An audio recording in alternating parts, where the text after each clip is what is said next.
जोजो किड्स। चींटी और हाथी।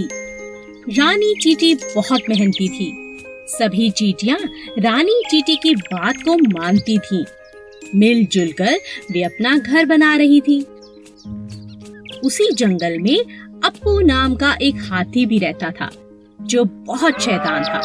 वह सभी जानवरों के साथ बहुत मस्ती करता था। जब चींटियों का घर बनकर तैयार हो गया, तब वे अपने लिए खाना जमा करने लगी। तुम लोग इतनी मेहनत क्यों करते हो? कितना थक जाते होंगे। मैं अपनी सूंड से तुम्हारे घर को कभी भी नष्ट कर सकता हूँ। ये मेरे बाएं हाथ का खेल है। ऐसा कहकर अप्पू ने अपनी सूंड में पानी भरना शुरू किया। कुछ पानी पिया और कुछ चींटियों पर डाला। रानी चींटी को बहुत बुरा लगा। उसने कहा, हम बहुत दिनों से इतनी मेहनत कर रहे हैं अप्पू, पानी डालकर हमारी मेहनत को बर्बाद मत करो। मैं जो चाहूँ कर सकता हूँ। तुम बहुत घमंडी हो अप्पू। हम सभी जानवरों को मिलजुल कर जंगल में रहना चाहिए। हम सब एक दूसरे के काम आ सकते हैं। तुम इतनी छोटी चींटी, तुम मेरी कोई मदद नहीं कर सकती। कुछ दिनों बाद जंगल में एक शिकारी आया। उसने अप्पू को पकड़ने के लिए जाल फैलाया और अप्पू उस जाल में फंस गया। तभी रानी चींटी की नजर शिकारी पर पड़ी। उसने अप्पू हाथी की जान बचाने की सोची।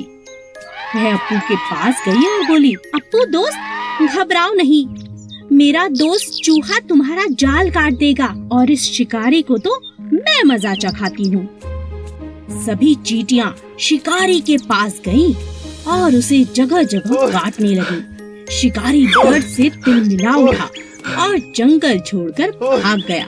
चूहे ने अप्पू का जाल काट दिया। अप्पू ने चींटियों से माफी मांगी और कहा, मुझे माफ कर दो चींटी रानी, हम सबको मिलजुल कर रहना चाहिए। आज से मैं भी तुम्हारा दोस्त हूँ।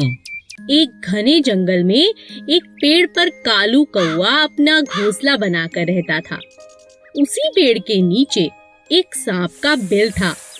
एक दिन कालू जब भोजन की तलाश में गया, तो पीछे से सांप ने उसके अंडों को खा लिया। जब कौवा वापस अपने घोंसले में आया, तो अपने बच्चों को ना पाकर बहुत उदास हो गया।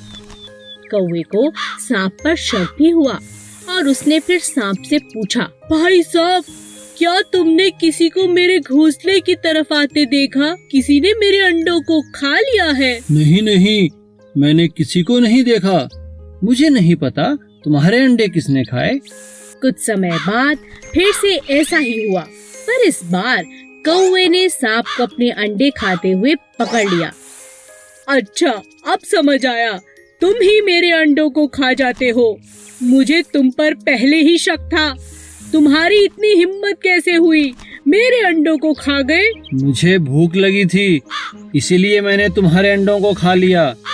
तुम मेरा कुछ नहीं बिगाड़ सकते। इतना कहकर सांप अपने बिल में चला गया। कालू बहुत उदास हो गया और उसने सांप से बदला लेने की सोची। फिर वह उड़ता हुआ राजा के महल की तरफ चला गया। तभी उसकी नजर महारानी पर पड़ी, जो तालाब में स्नान कर रही थी। महारानी के कीमती जेवर तालाब के किनारे पड़े थे, जिनकी निगरानी उनके सिपाही कर रहे थे। कालू कौवे को एक उपाय सूझा।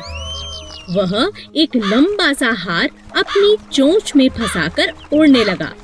सभी सैनिक कौवे का पीछा करने लगे।